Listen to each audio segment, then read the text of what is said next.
the Niger Delta to here is about 8 hours by plane. And listening to you speak, I'm just seeing all the similarities with the things happening here. So let's start from the start. Yeah, let's start from oil extraction. I hear that Kenya has oil now. Glory be to God. I'm sure some people are excited that Kenya has now joined the League of Petroleum Exporting Countries.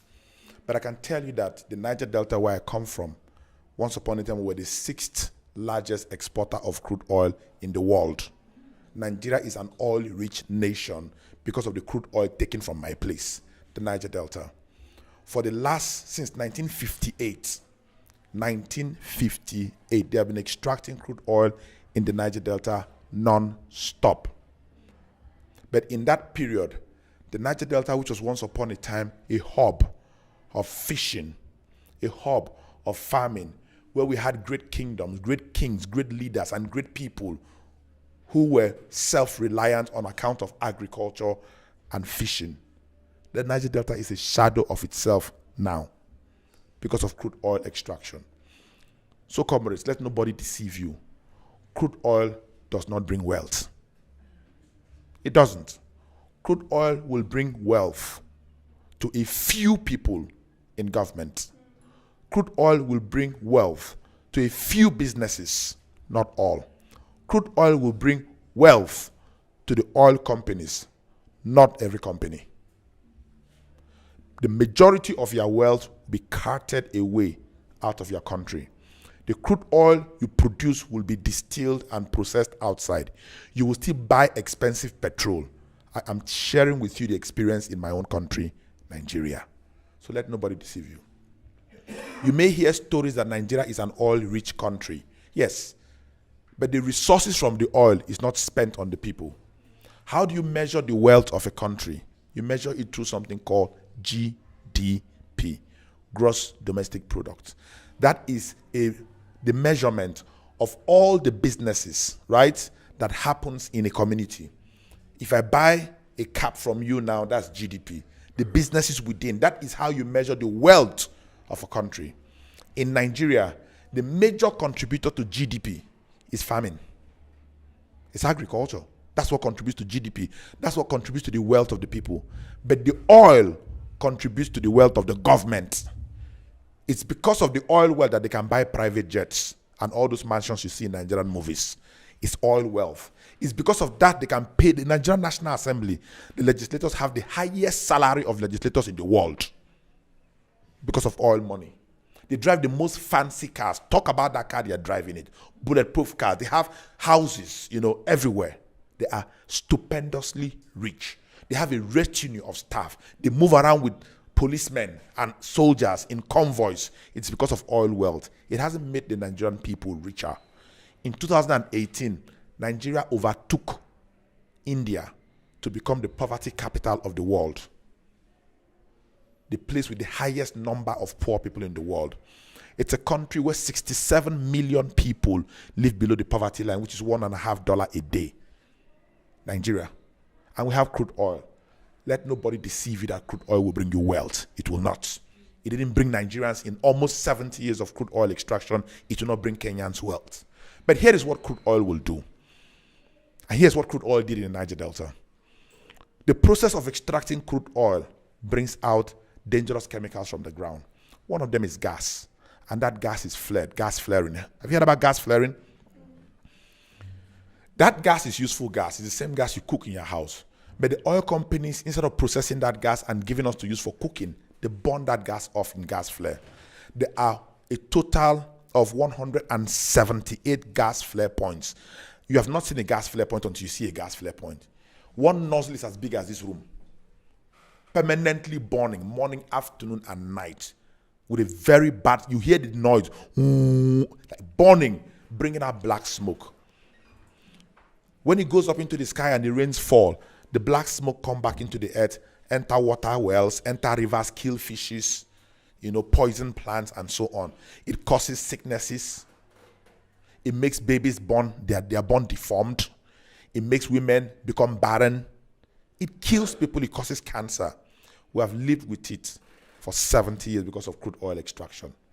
And we'll not even talk about oil spills that continuously pour into the river, making it impossible for the people of the Niger Delta to fish. So if anybody tells you that crude oil brings wealth, they're telling you a lie. It doesn't. It hasn't for the people of Nigeria. It will bring wealth to, Raila Odinga, the people in power. It will bring wealth to them, but definitely not to the indigenous people. Hearing your story about flood, I am touched, deeply touched. Because we had the exact same thing in 2008 in the Niger Delta region. Exact same thing in 2008. In 2012, people were sleeping. And when they woke up in the morning, they saw that their river, the Orashi River, was rising. They wondered, why is it rising? They came back again, it was rising. It was rising. Then one morning, they saw that it has risen and come out of its banks. And it was in their community. They thought it was a joke. They woke up one morning and the river had gotten here. The water had gotten here. And people started running. Because they were never prepared for what was coming. Because they were never expecting it. Just like that gentleman was surprised, they were also surprised. Most of them were sleeping. Most of them had their boxers on. Most of them lost everything. And the water went as high as this. 2 meters high water. We have seen the flood you saw also. Since 2012, every 2 years, the flood will come again. Last year, flood came. Every 2 years. Every 2 years, the flood will come. And just like in Kenya, the Nigerian government did nothing for us. Absolutely nothing. At least they offered people 10,000 Kenyan shillings. They gave to other Kenyans on behalf of you. Right? In our case, they gave us absolutely nothing. Just like in Kenya is the churches, the Catholic Church, and NGOs that come to help. So you can see the similarities of our problem. How similar our problems are. Our solutions should also be similar. So what are we doing in the Niger Delta? And what are we doing in Kenya that we need to collaborate on? I think it's also important to talk about something which was mentioned here consistently, which is the fact that there's a woman called Naomi Klein. She wrote a book called Shock Doctrine. You should read that book. She wrote Shock Doctrine when Hurricane Katrina happened, right? Hurricane Katrina. And she talked about how governments use the opportunity of a crisis like flood to make profits. How businesses use opportunities of... During Hurricane Katrina, several of the real estates, the beautiful buildings in that area were destroyed on account of that hurricane, right? The business network, the business industry used the opportunity to start grabbing people's land. What you just saw in your community was the shock doctrine, using the opportunity of a crisis to kick you people out in order to take the land. It's a normal thing that they do. It's called shock doctrine. It's a well-established principle. So when you are crying that you have lost friends, babies, colleagues, and so on, they are strategizing on how to use that opportunity and take what you have. Believe me, if you leave 30 meters like they asked for, I bet you in a matter of months, they will reallocate that land to themselves.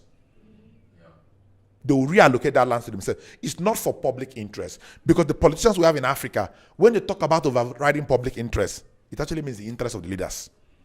That's the public interest. The interest of the president and the interest of his ministers is the interest of the public. That is how they think, right? So we've seen these things happen before, even in Nigeria. And it's important also for us to do something. And I'll end on this note. We don't have time, right? It's important for us to talk about two more things. The first thing is about disinformation. Just like in Nigeria, as part of my fellowship, I did 4 podcasts. The last episode of my 4 podcasts, I went to a place called Join Krama community in the Niger Delta. And I was talking to indigenous community people who suffered the floods, including the chiefs. And I was telling them that the flood are as a result of climate change. Do you know what they told me? They said, I don't know what I'm talking. There's an act of God. There's God that caused the flood. Am I going to say it's climate change that caused the flood in Noah's Ark in the Bible? I said, no, this one is different. This flood is climate change induced. But the point I'm trying to make to you is that it is in the interest of the government of Nigeria and the interest of the government of Kenya to tell the people of Nigeria and Kenya that the flood that they suffered is an act of God. It's in their interest. Because to tell the people the truth, that the flood in the Niger Delta is because of climate change, and that climate change is caused by the crude oil we extract in Nigeria and burn all around the world. If you tell them that, then they will need to stop extracting crude oil, right? But they don't want to stop, so they must tell a lie. And guess who they always lie about? God. You don't blame the devil, they blame God. Right? So this time they say it's an act of God. And they send this disinformation across to the people, to the communities who are the ones losing children, losing farmlands on account of the flood. They tell them that this is an act of God. And immediately you say something is an act of God, you know what it means? Your hands are tied. You can do nothing about it. It's God. So instead of the people to be fighting the oil, Turkanas discovered that they don't own Turkana. It is Wetangula who owns thousands and thousands of acres where oil was discovered, the same speaker. So immediately they got an heads up that oil is likely to be discovered here. They went and bought land cheaply from the residents. So that is one thing that really says that oil that will never make us rich. And that oil was discovered in the year 2008. And to date, does Kenya show any signs of mining oil? It is helping the rich.